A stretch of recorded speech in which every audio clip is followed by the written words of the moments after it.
Hello everyone, my name is Aries, and the topic of my presentation is rearing West Australian seahorse, hippocampus sublongatus, juveniles on oncopepod nauplii and enriched Artemia.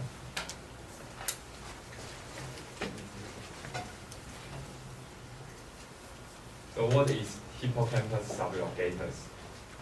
It is a kind of seahorse, and the seahorse juveniles means the young seahorse that has not yet reached its adult form. And this kind of seahorse is an endemic species in Australia. The endemic means only the Australia has this kind of this seahorse. And its natural habitat is open sea and shallow seas in the West Australia. We can see in this picture. So we know that in Chinese culture, the people usually use seahorse to make the Chinese medicine or the medicinal wine. And the Chinese traditional doctor believe that this kind of wine can make you more powerful. And 20 million seahorses are collected from the wild annually. You can see this soup is made from the seahorse. So because of this reason, the seahorse is intensely exploited, and it has raised concern over the long-term viability of seahorse populations. So the research team focused on the captive breeding of seahorses to protect seahorses from exhaustion. And what is captive breeding? The captive breeding is the process of breeding animals in controlled environments within well-defined settings, such as the zoo and wildlife reserve.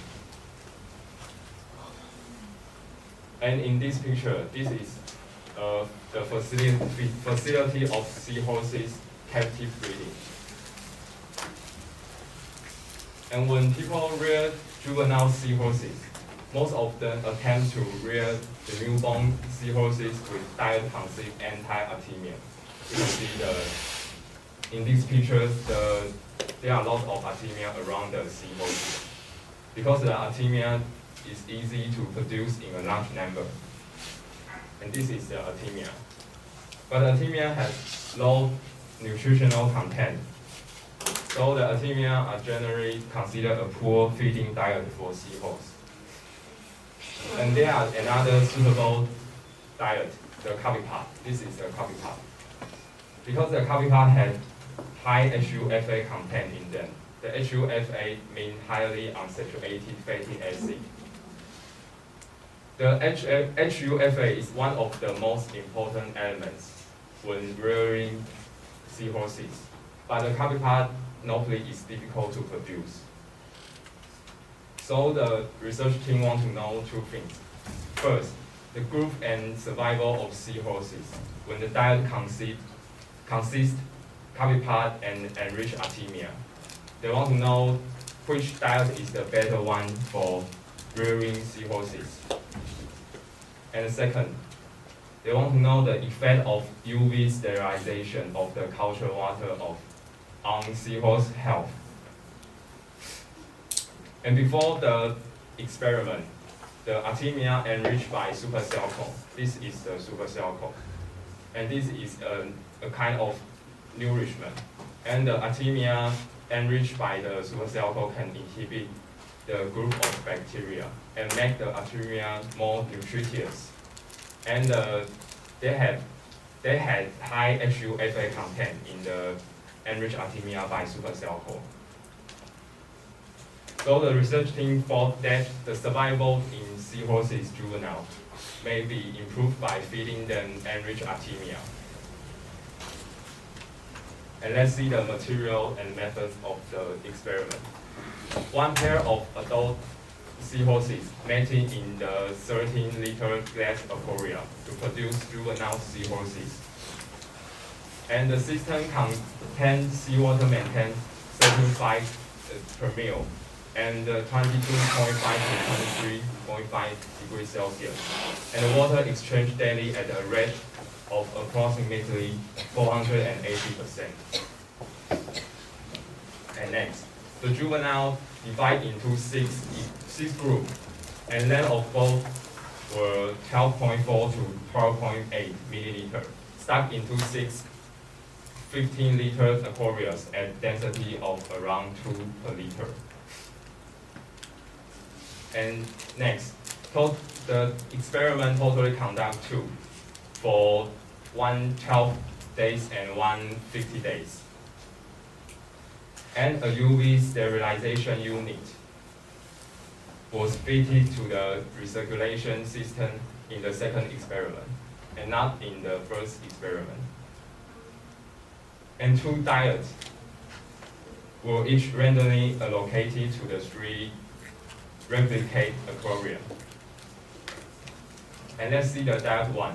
The diet one contains 24 hours to 48 hours of capital nauplii of the gladiolferens imperipes.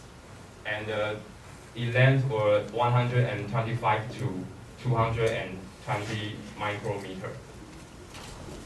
And it was about 10 per milliliter were fed the microalgae, the isocrisis galbanum, at a density of 20,000 cells per milliliter for 4 to 6 hours at 22 degrees Celsius.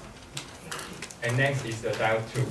The diet 2 contains enriched Artemia nauplii, and it was 115 to 200 per liter, enriched by supercell coat at a rate of 600 milligram per liter for 60 hours at 26 degrees Celsius. And length was 517 to 518 micrometer. Sorry. And the feeding commenced on the day of the diet was 12 daily.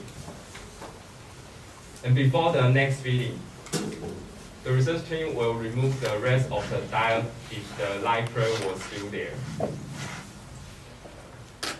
So let's see the result of our experiment. This table is the first experiment, and the x-axis is the day after the experiment began, and the y-axis is the survival of the last juvenile seahorses left, and the line with the square point is the diet 2, and the line with the rhombus point is the diet 1. And according to this picture, we can see after 12 days, the seahorses fed in the diet 1 had 16% of juveniles left, and the seahorses fed in diet 2 had 20% of juveniles left.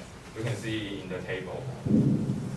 And the second experiment, we can see that the seahorse fed in diet 1 had 18% of juveniles left, and the seahorses fed in diet 2 has 40% of juveniles left. So according to the two experiments, we found that the seahorse survival was greater with UV water sterilization than without. We can see both diet 2 and diet 1 in experiment 2 were higher than the experiment 1. So why the UV water sterilization makes seahorses survival different?